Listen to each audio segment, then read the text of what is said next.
Latest టెక్నాలజీతో చిన్న injection తో నన్ను పూర్తి ఆరోగ్యవంతురాలను చేశారు. Elite spine and pain management centre, Manikonda, Dilsukh Nagar. 4వ తారీఖున వచ్చు ఎన్నికల ఫలితాల్లో కూటమి ఘన విజయం సాధిస్తుందని ప్రజలంతా ఆకాంక్షిస్తున్నారు.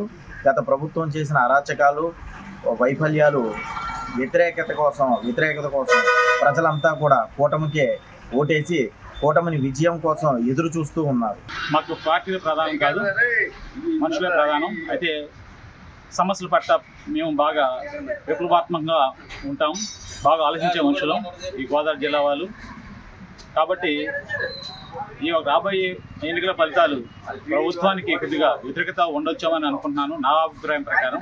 ఎందుకంటే ప్రతి ఒక్క సామాన్య పౌరుడు, ముఖ్యంగా నిరుద్యోగి, ఉద్యోగాలు లేక, అలాగే ఉద్యోగాలు సిపిఎస్ లేక రద్దు కాక, అలాగే కూలీ పనులకి ఉపాధి లేక, నిత్యావసర వస్తువులు పెరిగిపోయి, పన్నుల భారం ముఖ్యంగా కరెంటు మీద, ఆర్టీసీల మీద, ప్రతి కూరగాయ మీద, తినే వస్తువుల మీద కూడా అసలు మనిషి బతకడం కష్టంగా అనిపిస్తుంది ఈ 5 సంవత్సరాల నుంచి. దానికి కారణాలు ఎన్నైనా ఉన్నా సామాన్య ప్రజలందరూ కూడా ప్రభుత్వానికి వ్యతిరేకంగానే ఓటేశారని నేను భావిస్తున్నాను. ఎందుకంటే గతంలో పోల్చుకుంటే ఇప్పుడు పరిస్థితి చాలా భిన్నంగా ఉన్నాయి, బతకడం కష్టంగా ఉంది. సరే, ఫలితం ఎలా ఉన్నా సరే మా నిడదవోలు నియోజకవర్గంలో, ముఖ్యంగా గోదావరి జిల్లాలో ఫలితాలతో మాకు పనేం లేదు.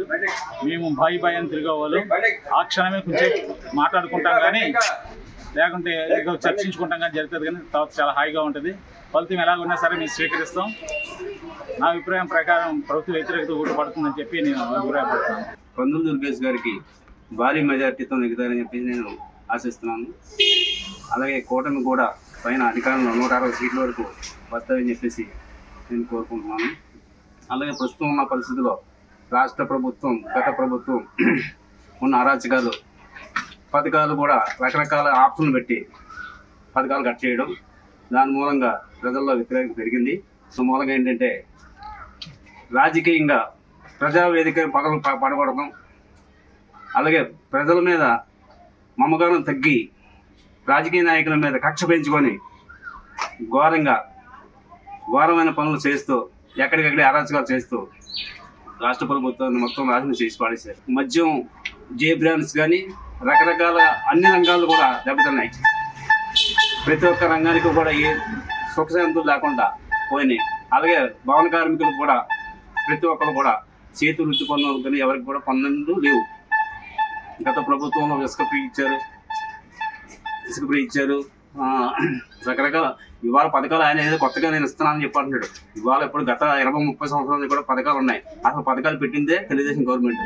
వీళ్ళు వచ్చి ప్రత్యేకంగా పెట్టిన పథకాలు లేవు. అలాగే ఇప్పుడు దళితులకి 27 పథకాలను రద్దు చేశాడు.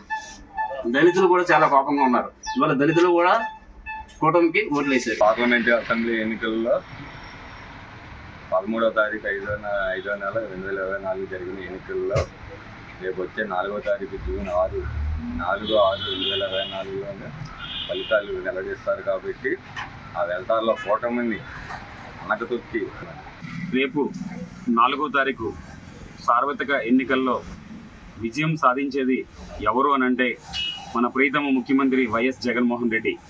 ఈరోజు జగన్మోహన్ రెడ్డి గారు బలపరిచిన అభ్యర్థిగా నిడదవోలు శాసనసభ్యులుగా నియమించబడిన జి శ్రీనివాస్ నాయుడు గారు ఒక అత్యున్నతమైన ఓట్ల మెజార్టీతో ఈ నిడదవోలు కాన్స్టిట్యున్సీలో గొప్ప మెజార్టీతో గెలవబోతున్నారు.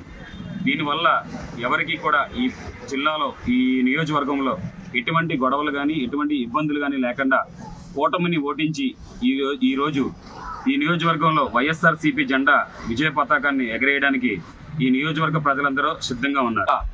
శాంతికి మారుపేరుగా ఈ ఉభయ గోదావరి జిల్లాల్లో రేపు జరుగుతున్న 4వ తారీఖు లెక్కింపు కార్యక్రమంలో ఎటువంటి గొడవలు లేకుండా, అది జరిగిన తర్వాత కూడా చాలా శాంతిభద్రంగా ఈ ఉభయ గోదావరి జిల్లా ప్రజలందరూ కూడా ఒక అన్నదమ్ములుగా, ఒక అక్క చెల్లెలుగా, అందరూ సోదరులు భావంగా ఈరోజు ఈ యొక్క కార్యక్రమాలన్నీ కూడా ముందుకు తీసుకెళ్ళడం జరుగుతుంది. ఎటువంటి గొడవలు, ఇరుకులు, ఇబ్బందులు లేకుండా చక్కని వాతావరణాన్ని ముందుకు తీసుకెళ్తారు. మొన్న జరిగిన సార్వత్రిక ఎన్నికల్లో మరి కూటమిని ఓడించి జగన్ గారి ప్రభుత్వం వస్తుందని నేను చెప్తున్నాను. అలాగే ప్రతి సర్వే కూడా చెప్తుంది. మళ్ళీ జగన్ గారి ప్రభుత్వం వస్తే అప్పుడు ఎలా అయితే నవరత్నాల ద్వారా అందరూ లబ్ధి పొందారో ఇప్పుడు కూడా అందరూ అలాగే లబ్ధి పొందుతారని మా ఉభయ గోదావరి జిల్లాలో ఎటువంటి అల్లరి చిల్లర ఏమీ జరగదు. మాది ప్రశాంతతమైన నిడదవోలు నియోజకవర్గం. మరిన్ని వీడియోస్ కోసం ఛానల్ ని సబ్స్క్రైబ్ చేయండి. లేటెస్ట్ అప్డేట్స్ కోసం వాట్సాప్ ఛానల్ ని ఫాలో చేయండి. అండ్ లింక్ డిస్క్రిప్షన్ లో ఉంది.